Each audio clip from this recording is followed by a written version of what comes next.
Hey YouTube, how are you all? Thanks for coming back to the show. XRP, it's about to catch fire. Now it's real, look at that. I got the proof. There is no hype or gimmickry, it is only useful. You'll be meeting the biggest wave of institutions in crypto. We're going to talk about ETFs, digital currencies issued by central banks, and a move around the world toward Ripple's rails. And everything is coming together now, thanks for coming back. Check to see if you're joined. If you're not, please click that button. Press that thumbs up button while you're watching. This is the best way to help the program. Plus, it's completely free. YouTube puts out more videos when more people click the thumbs up button. I appreciate all of you who hit the thumbs up button every day, but we're going to begin right now because this is the truth. Price changes are not all the same. They're not, but I wish they were.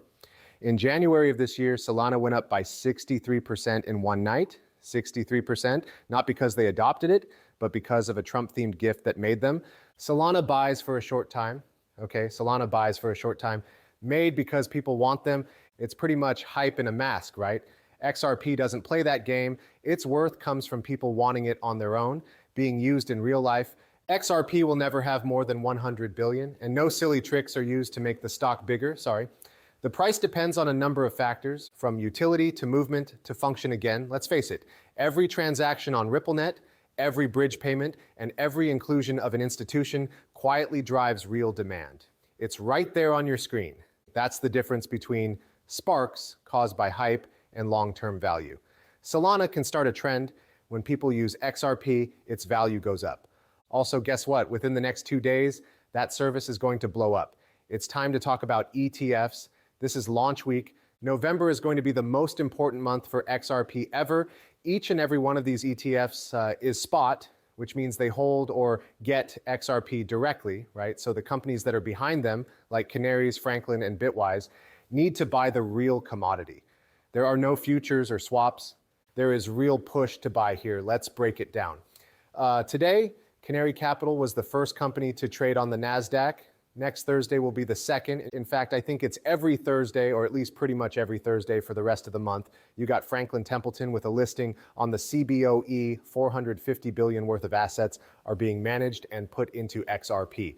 The cheapest ETF yet, with costs of only 0.34%, will be released by Bitwise on November 19th. It is a spot. From November 20th to November 22nd, you could buy 21 shares and coin shares. So the biggest crypto ETF operators in Europe are now moving to the US. Then November 25th came around, that's your Smart Tree and Grayscale. On that day, both of them will go live. Two big names on Wall Street with billions of dollars to spend. In 12 days, that's 7 spot XRP ETFs. You can choose from Canary, Franklin, Bitwise, 21, Coin, Gray, and Wisdom Tree. In 12 days, there will be 7 spot ETFs.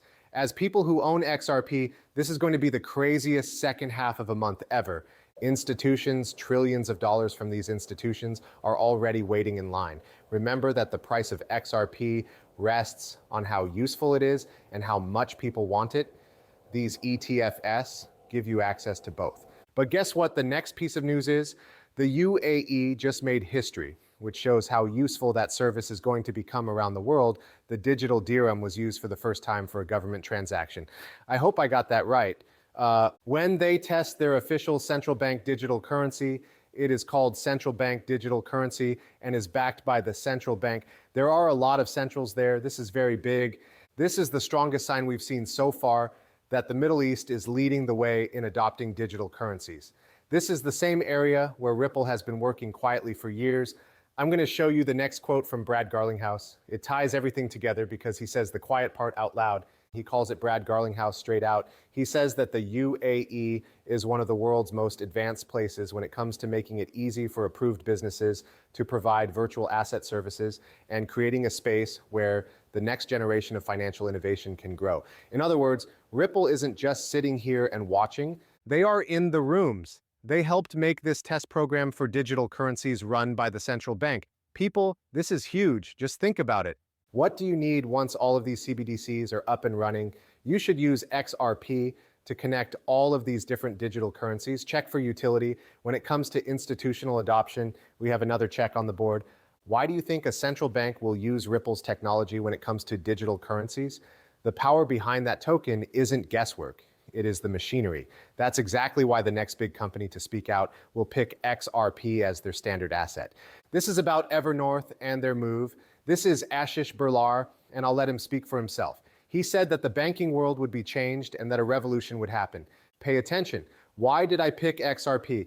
That question has an answer.